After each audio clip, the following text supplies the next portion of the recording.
Hi అందరికీ నమస్తే. నా సబ్స్క్రైబర్ దేవుళ్ళందరికీ హ్యాపీ సండే. అందరూ బాగుండాలి, అందరూ నేను ఉండాలి.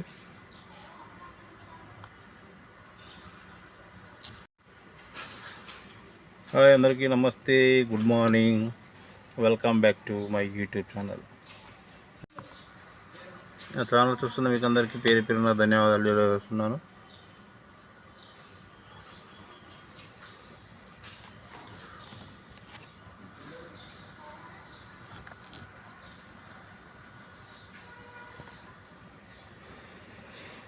తెలియజేస్తూ ఈరోజు మరి వార్తల్లోని విషయాలు ఏంటనేది ముఖ్యాంశాలు తెలుసుకుందాం.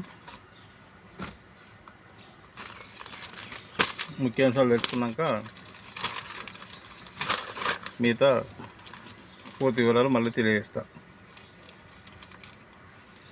సైబర్ క్రైమ్ ఇన్స్పెక్టర్గా అవినీతి దందా రూపాయలు 4 లక్షలు లంచం తీసుకుంటూ దొరికిన అధికారి. ఇంట్లో మరో 13 లక్షల నగదు, ఆస్తి పత్రాలు స్వాధీనం. ఇన్స్పెక్టర్ మహేందర్.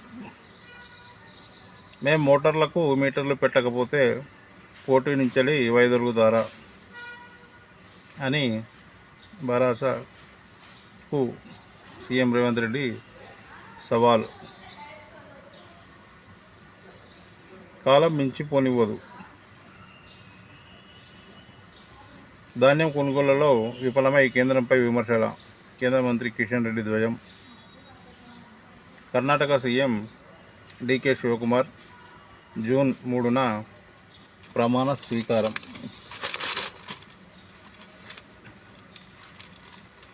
పల్లెకొట్టికి పండుగ వచ్చింది. పేదల లోగిల్లో పెద్ద సంబరం. మొదటి విడత పూర్తయిన ఇందిరమ్మ ఇళ్లల్లో రేపు గృహప్రవేశాలు. రెండో విడతకు సోమవారమే శ్రీకారం.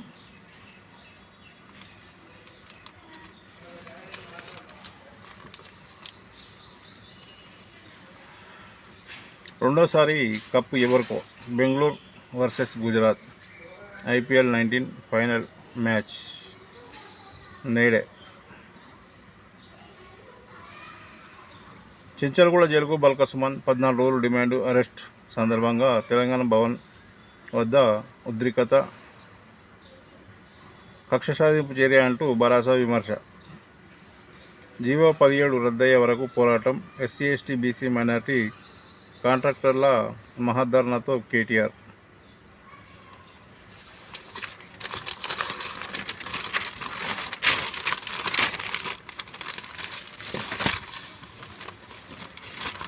ఇంకా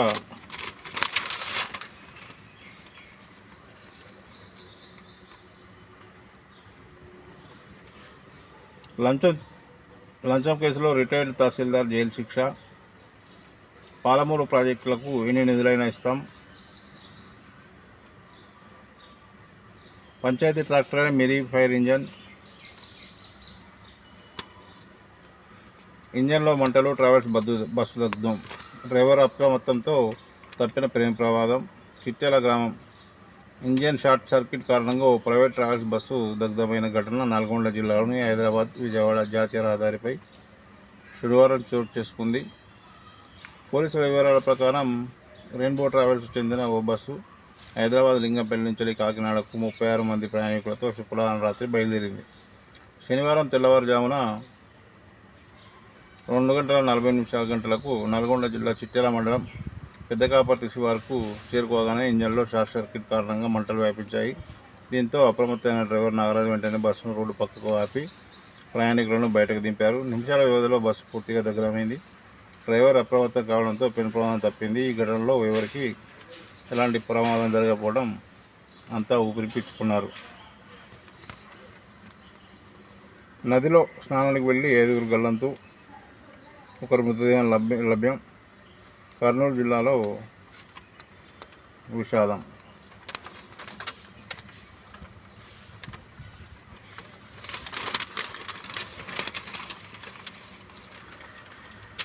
(153) రిజిస్ట్రేషన్లు, 89 లక్షల ఆదాయం.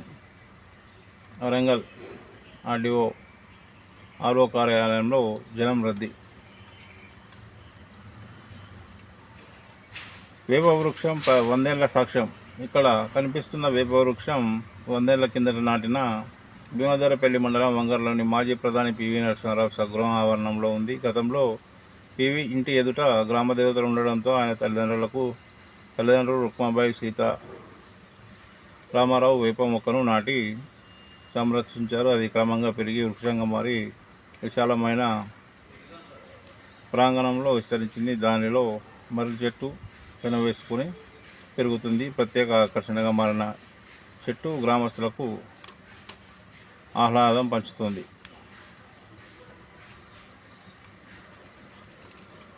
ఒకే వైపు రాకపోకలు గుంతలో దిగబడిన టిప్పర్, కీలక దారి అభివృద్ధి కిరికిరి. రామన్నపేట వరంగల్లో సర్కారు బడి సమస్యల బడి.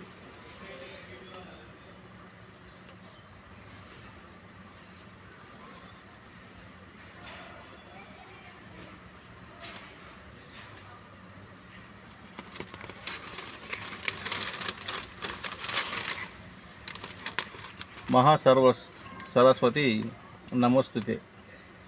త్రివేణి తీరాన పుష్కర అమృతధార.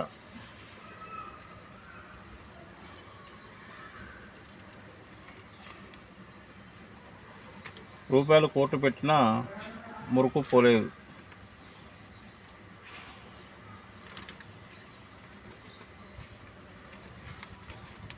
తాటి చెట్టుపై నుండి పడి గీత కార్మికుడు మృతి కమలాపురం.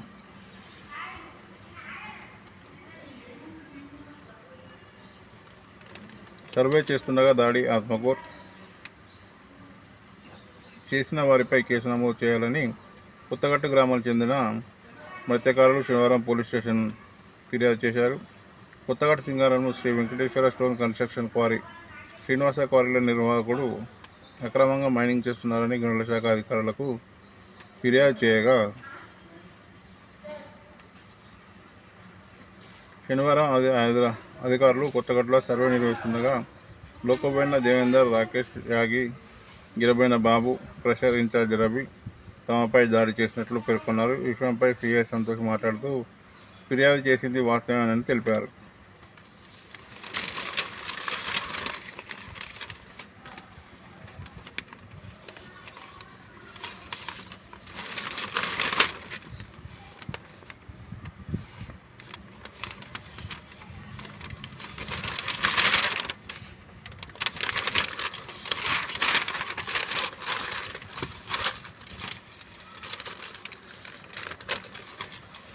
ఇక మొదట చదువుకున్న వార్త మనం తెలుసుకుందాం. సైబర్ క్రైమ్ ఇన్స్పెక్టర్ అవినీతి దందా.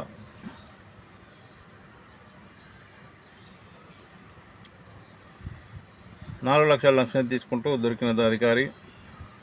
నగరంలోని హ్యాబిట్స్ cyber crime police station CCCS inspector Battula Mahender అవినీతి నిరోధక శాఖ ఏసీబీకి చిక్కారు. శనివారం ఈ బాధితుడి నుంచి స్టేషన్లోనూ $4,00,000 లంచం తీసుకుంటూ దొరికిపోయాడు. ఈ స్టేషన్లో నమోదైన కేఈఓ కేసులో బాధితుడు కుటుంబ సభ్యులకు నిందితులుగా చేర్చకుండా ఉండేందుకు మహేందర్ $9,00,000 డిమాండ్ చేశారు. తొలి విడతగా 5,00,000 తీసుకున్నారు. మిగిలిన 4,00,000 కోసం డిమాండ్ చేస్తూ బెదిరింపులకు దిగడంతో బాధితుడు ఏసీబీని ఆశ్రయించారు. వారి సూచనలతో లంచం సొమ్మును సిఐకి అప్పగిస్తుండగా ఏసీబీ అధికారులు రెడ్ హ్యాండెడ్గా పట్టుకున్నారు. మహేందర్ ఇంట్లో నిర్వహిస్తున్న సోదాలు మరో 13,00,000 నగదు, బంగారం, ఆభరణాలు, స్థిరాస్తి పత్రాలు స్వాధీనం చేసుకున్నారు.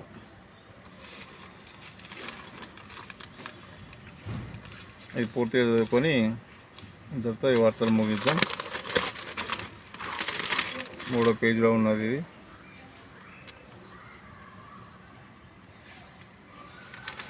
నిందితులు నాంపల్లికి ఏసీబీ కేసులో ప్రత్యేక న్యాయస్థానంలో హాజరుపరిచారు. ఎఫ్ఐఆర్ నమోదులో సత్తా చాటిన సైబర్ నేరాల నియంత్రణ గత ప్రభుత్వ తెలంగాణ సైబర్ సెక్యూరిటీ బ్యూరో ఏర్పాటు చేసింది. దీని పరిధిలో సైబర్ క్రైమ్ పోలీస్ స్టేషన్లు సిసిఎస్లో నమోదయ్యే ఫిర్యాదులపై తక్షణమే ఎస్ఐ ఆర్ఐలు నమోదు చేస్తుండడంతో పాటు రాష్ట్ర వ్యాప్తంగా సైబర్ క్రైమ్, శాంతి భద్రతల ఠాణాకు వచ్చే ఫిర్యాదులపై అవసరమైన సూచనలు ఇస్తూ ఎఫ్ఐఆర్ల నమోదులో సహకరిస్తుంది. దేశవ్యాప్తంగా సైబర్ నేరాలను ఫిర్యాదు చేస్తుంది.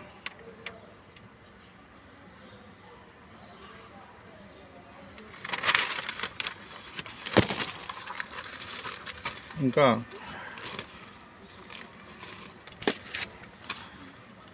తెలంగాణ ముఖ్యమంత్రి సీఎం రేవంత్ రెడ్డి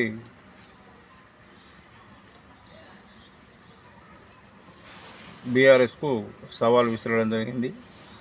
పోటీ నుంచే వైదొలుగుతారా, మేము మోటార్లకు మీటర్లు పెట్టకపోతే ప్రతి ధాన్యపు గింజను కొంటాం. జూన్ 15 తర్వాత మోదీ, కిషన్ రెడ్డి సంగతి తెలుస్తా. ట్రాక్టర్లతో వడ్లు తీసుకెళ్లి భాజపా నాయకులు ఇండ్ల ముందు పోస్తాం. ఎన్నికల నాటికి హరీష్ రావు భరాసలో ఉండరు. తుమ్మిడి హెడ్డి కోసం మాట్లాడతామంటే మహారాష్ట్ర సీఎం అపాయింట్మెంట్ ఇవ్వలేదు. మీడియాతో ఇష్టాగోష్ఠిలో సీఎం. వ్యవసాయ మోటార్లకు మీటర్లు పెట్టిన రైతులకు ఉచిత విద్యుత్ నిలిపివేసిన మేము ఎన్నికల్లో పోటీ చేయం. మరి మేము మోటార్లకు మీటర్లు పెట్టకపోయినా ఉచిత విద్యుత్ కొనసాగించిన ఎన్నికల్లో పోటీ నుంచి భరోసా వైదొలుగుతుందా అని ముఖ్యమంత్రి రేవంత్ రెడ్డి సవాల్ విసిరారు. రైతు డిస్కాం ఏర్పడ్డ తర్వాత కూడా రైతులకు 24 గంటల నాణ్యమైన ఉచిత విద్యుత్ అందిస్తామని స్పష్టం చేశారు. జూబ్లీహిల్స్లోని మర్రి చెన్నారెడ్డి మానవ వనరుల అభివృద్ధి సంస్థలో శనివారం ఆయన విలేకరులతో ఇష్టాగోష్ఠిలో మాట్లాడారు. ధాన్యం కొనుగోళ్ల అంశంపై కేంద్ర ప్రభుత్వం తీరుపై ఆగ్రహం వ్యక్తం చేశారు. యాసంగి పంటలో రైతు కేంద్రాలకు తీసుకువచ్చే ప్రతి గింజను రాష్ట్ర ప్రభుత్వం కొనుగోలు చేస్తుందని స్పష్టం చేశారు. ఈ ధాన్యాన్ని కేంద్ర ప్రభుత్వం తీసుకోకపోతే వరి, ఇతర పంటల కొనుగోళ్లపై ప్రత్యేక కార్యాచరణ ప్రకటిస్తామన్నారు. ఈ అంశంపై జూన్ 15 తర్వాత ప్రధానమంత్రి నరేంద్ర మోడీ, కేంద్ర మంత్రి కిషన్ రెడ్డిల సంగతి చెప్తామని సీఎం హెచ్చరించారు. ఇంతటితో ఈ వార్తలు ముగించుకుంటూ సెలవు తీసుకుంటున్నా. అందరికీ నమస్తే. మీరు ఇప్పటివరకు నా ఛానల్ని సబ్స్క్రైబ్ చేసుకున్నట్లయితే సబ్స్క్రైబ్ చేసుకోండి, లైక్ చేయండి, షేర్ చేయండి. ప్రతిరోజు ఇలాగే అతి ముఖ్యమైన వార్తలను మీ ముందుకు చేరవేయడానికి సిద్ధంగా ఉన్నాను. మరి ఇంతటితో ఈ వార్తలు ముగిస్తున్నాను. అందరికీ నమస్తే, బాయ్.